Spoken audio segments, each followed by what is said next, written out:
Number 1, दिखावे से बचें।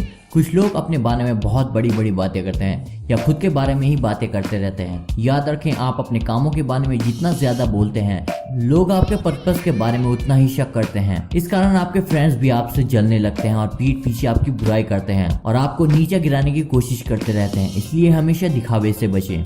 नंबर 2, जीनियस बने। कभी भी बहुत ज्यादा मेहनत करते दिखाई ना दें। ऐसा लगना चाहिए कि आप कोई भी काम बहुत आसानी से कर लेते हैं। मेहनती इंसान की बजाय इफेक्टिव इंसान की इमेज बनाएं। लोगों को इस बात पर हैरानी नहीं होनी चाहिए कि इस काम में इतनी मेहनत क्यों करनी पड़ी, बल्कि इस बात पर हैरानी होनी चाहिए कि आपने इतना बड़ा काम इतनी आसानी से कर दिया।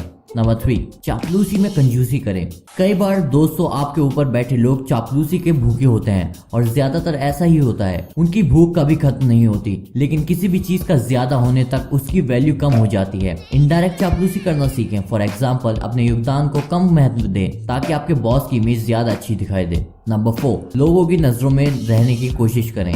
आपने ये तो सुना होगा कि जो दिखता है वो बिकता है। अगर आप अपने बॉस की नजरों में ही नहीं है तो आपकी तरक्की की कोई संभावना नहीं है। इस काम में बहुत कला की जरूरत है। शुरू में आप अपने से ऊंचे बैठे लोगों की नजरों में बार बार आएं, फिर अपनी इफेक्टिव स्टाइल और इमेज बनाने का तरीका निकालें। नंबर 5, सामने वाले के हिसाब से अपनी लैंग्वेज और स्टाइल बदलें। कुछ लोग अपने आप को बहुत आदर्शवादी मानते हैं। वो हर आदमी से एक जैसा व्यवहार करते हैं। ये सोचना बहुत गलत है कि हर एक इंसान के साथ एक ही तरह से बात और व्यवहार करना चाहिए, चाहे उसका पद कोई भी हो। ये सोचना तो और भी गलत है कि आप ऐसा करके इंसानियत के नियमों का पालन कर रहे हैं। आपको हर इंसान के हिसाब से बोलना और सीखना चाहिए और अपनी स्टाइल बदलने की प्रैक्टिस करनी चाहिए। ये झूठ बोलना नहीं है, इसको पर्सनैलिटी डेवलपमेंट बोलते हैं। नंबर 6, बुरी खबर ना सुनाएं। पुराने जमाने में राजा बुरी खबर सुनाने वाले संदेश वाहक को मरवा देता था। बात पुरानी है लेकिन सच्ची है। बुरी खबर से मेरा मतलब जो सामने वाले इंसान के काम की बात है ही नहीं, बिना मतलब आप उसको बुरी खबर सुना रहे हो, तो ऐसा बिल्कुल ना करें। अच्छी बातें करें, अच्छी खबर सुनाएं।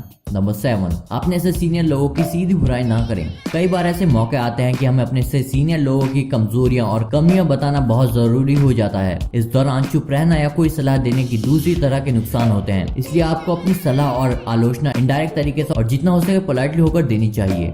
नंबर 8, अपने से ऊपर बैठे लोगों से एहसान मांगने से सावधानी बरतें। किसी मालिक को सबसे ज्यादा बुरा इस बात से लगता है कि वो किसी की रिक्वेस्ट को एक्सेप्ट नहीं कर पाया, इसलिए कम एहसान मांगे और कब रुकना है ये जान लें। सबसे इम्पोर्टेंट बात यह है कि किसी दूसरे इंसान के लिए एहसान ना मांगे।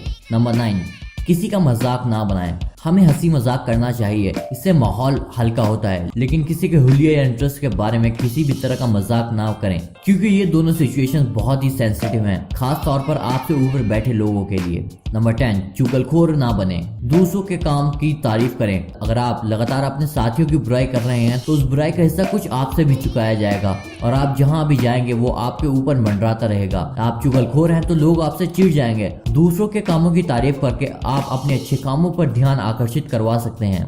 नंबर 11, खुद का सेल्फ इंट्रोस्पेक्शन करते रहें। खुद को इस तरह से देखें जैसे दूसरे लोग देखते हैं। कहीं आप बहुत ज्यादा चापलूसी तो नहीं कर रहे हैं? क्या आप बहुत ज्यादा काम करने की कोशिश तो नहीं कर रहे हैं? अगर आप खुद को देखते रहेंगे तो आप गलतियों के पहाड़ से बच जाएंगे। नंबर 12, अपनी फीलिंग्स को कंट्रोल में रखें। किसी बड़े एक्टर की तरह आपको भी मौके के हिसाब से सही टाइम पर रोना और हंसना आना चाहिए। आपको अपने गुस्से और अपने सेटिस्फेक्शन को छुपाना आना चाहिए। आपको अपने चेहरे के हाव भाव का राजा होना चाहिए। नंबर 13, टाइम के हिसाब से चलें। आपके कपड़े ही नहीं, आपके विचार भी टाइम के अनुसार चलने चाहिए। अगर आपकी सोच बहुत पुरानी है तो लोग आपसे बचना चाहेंगे, वहीं अगर आप बहुत ज्यादा आगे की सोचते हैं तो कोई भी आपको नहीं समझ पाएगा। नंबर 14, हमेशा खुश रहें, आनंद का स्रोत बने। यह हमारे नेचर में है कि हम गंद और बुरी चीजों से दूर भागते हैं, जबकि आकर्षण और आनंद की तरफ खींचे चले जाते हैं। हर इंसान प्रिय नहीं बन सकता, क्योंकि सबको आकर्षण और हाजिर जवाबी का वरदान नहीं मिलता है, लेकिन हम सब अपने अपने गुणों को कंट्रोल कर सकते हैं और जरूरत पड़ने पर उन्हें छिपा सकते हैं।